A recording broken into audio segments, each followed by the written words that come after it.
Теперь давайте получше рассмотрим размеры отопительного прибора. Ширина печи составляет 105 сантиметров. Высота от пола до верхней части 97 сантиметров. Глубина 44 сантиметра.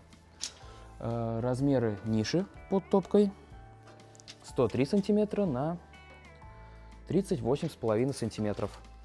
Данную нишу мы рекомендуем использовать только для подсушки небольшого количества дров на будущую закладку. Для полноценного хранения дров она не сильно подходит, так как температура воспламенения дров будет с каждым разом уменьшаться все больше и больше, и это будет не пожаробезопасно.